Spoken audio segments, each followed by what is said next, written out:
Hi, my name is Melissa Calvin, and this is my introduction video for AEP 858.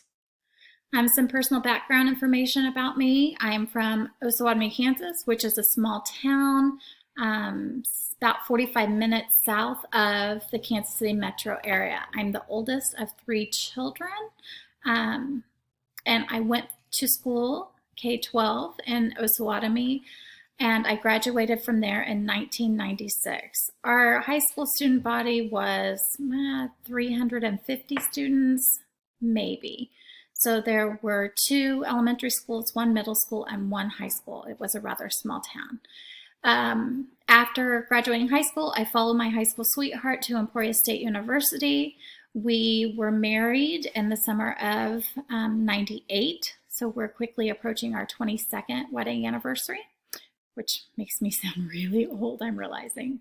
And then I graduated from Emporia State University in 1999 with my Bachelor of Science in Education. Upon graduation, I taught in the Olathe School District for 3 years. I taught 2nd grade for a year and then 1st grade for 2 years. And then I was fortunate enough to be able to be a stay-at-home mom. We have 3 amazing daughters. Meredith is 19, Corinne is 18, and Lillian will be 16 in a couple of weeks.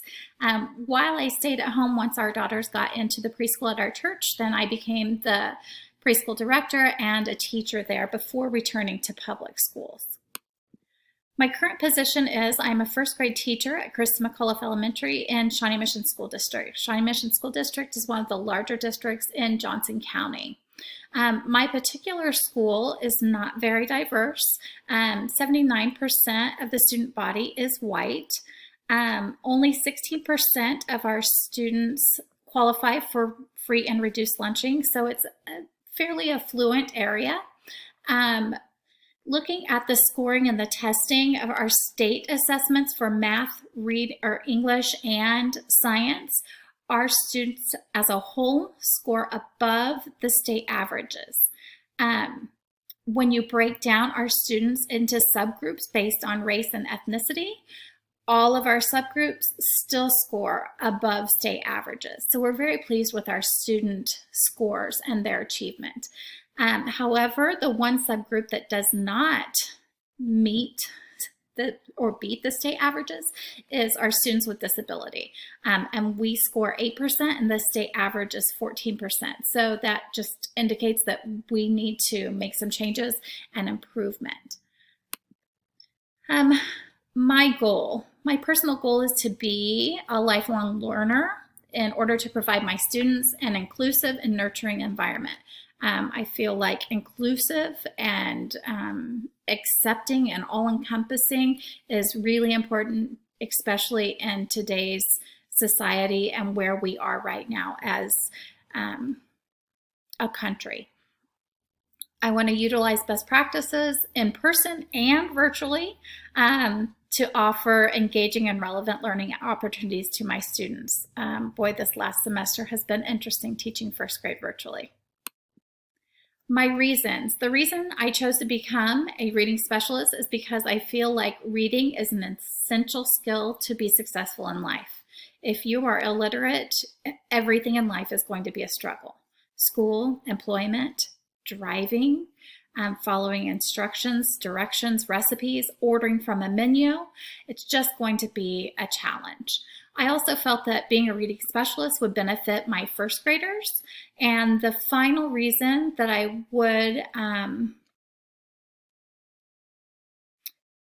have chosen to be a reading specialist is that I would have the option to change roles in the future. So the building reflection. Data is analyzed in my building. So the data that we use is DIBELS, the map, and the state assessment. Student scores from year to year are assessed to look at the effectiveness of our instruction. 2 years ago, our building scores dropped. So as a staff, we spent time unpacking the standards, doing vertical planning, and we implemented those plans to target our student deficits and are now back to achieving at higher standards. My personal critique. So in 1st grade, the data that I use is DIBELS, PASSE, PSI, 95% group, and sight word knowledge. PASI, if you don't know, is the phonemic awareness screener, and the PSI is the phonics screener. So I feel like I have a strong understanding about what data from each of these assessments indicates that my students' strengths and needs are. I feel like that is provided with those. I do sometimes feel like there's quite a bit of overlap with the information from those assessments because some of them are similar. I would really love to develop a weighted system which would assign point values to each component of each of the assessments, which would result in a quick initial rating per student. And that could be shared in Google Sheets with all involved across the grade level and the reading specialist and the special ed teacher. And this would just be a starting jumping off point for groups. It's just initial. And then we would use our professional opinions and observations to tweak and make changes to ensure that those groups were appropriate. So I'm looking forward to learning from all of you. Thank you.